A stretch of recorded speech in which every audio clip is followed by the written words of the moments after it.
Judges, chapter 3. Now these are the nations which the Lord left, to prove Israel by them, even as many of Israel as had not known all the wars of Canaan, only that the generations of the children of Israel might know, to teach them war, at the least such as before knew nothing thereof. Namely, 5 lords of the Philistines, and all the Canaanites, and the Sidonians, and the Hivites that dwelt in Mount Lebanon, from Mount Baal Hermon unto the entering in of Hamath. And they were to prove Israel by them, to know whether they would hearken unto the commandments of the Lord, which he commanded their fathers by the hand of Moses. And the children of Israel dwelt among the Canaanites, Hittites, and Amorites, and Perizzites, and Hivites, and Jebusites. And they took their daughters to be their wives, and gave their daughters to their sons, and served their gods. And the children of Israel did evil in the sight of the Lord, and forgat the Lord their God, and served Balaam and the groves. Therefore the anger of the Lord was hot against Israel, and he sold them into the hand of Chusan-rishathaim, king of Mesopotamia. And the children of Israel served Chusan-rishathaim 8 years. And when the children of Israel cried unto the Lord raised up a deliverer to the children of Israel, who delivered them, even Othniel, the son of Kenaz, Caleb's younger brother. And the Spirit of the Lord came upon him, and he judged Israel, and went out to war. And the Lord delivered Chusan-rishathaim, king of Mesopotamia, into his hand. And his hand prevailed against Chusan-rishathaim. And the land had rest 40 years, and Othniel the son of Kenaz died. And the children of Israel did evil again in the sight of the Lord, and the Lord strengthened Eglon, the king of Moab, against Israel, because they had done evil in the sight of the Lord. And he gathered unto him the children of Ammon and Amalek, and went and smote Israel, and possessed the city of palm trees.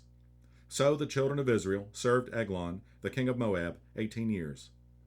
But when the children of Israel cried unto the Lord raised them up a deliverer, Ehud, the son of Gera, a Benjamite, a man left-handed, and by him the children of Israel sent a present unto Eglon, the king of Moab. But Ehud made him a dagger which had 2 edges, of a cubit length, and he did gird it under his raiment upon his right thigh. And he brought the present unto Eglon, king of Moab, and Eglon was a very fat man. And when he had made an end to offer the present, he sent away the people that bare the present. But he himself turned again from the quarries that were by Gilgal, and said, I have a secret errand unto thee, O king, who said, Keep silence. And all that stood by him went out from him. And Ehud came unto him, and he was sitting in a summer parlor, which he had for himself alone. And Ehud said, I have a message from God unto thee. And he arose out of his seat. And Ehud put forth his left hand, and took the dagger from his right thigh, and thrust it into his belly.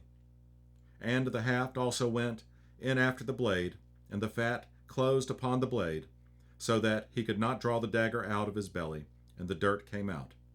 Then Ehud went forth through the porch, and shut the doors of the parlor upon him, and locked them. When he was gone out, his servants came, and when they saw that, behold, the doors of the parlor were locked, they said, Surely he covereth his feet in his summer chamber. And they tarried till they were ashamed, and behold, he opened not the doors of the parlor. Therefore they took a key, and opened them, and behold, their lord was fallen down dead on the earth.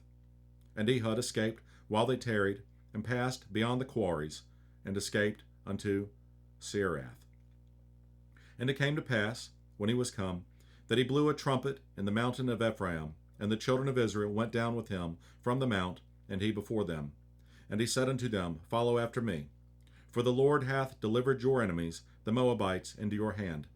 And they went down after him, and took the fords of Jordan toward Moab, and suffered not a man to pass over.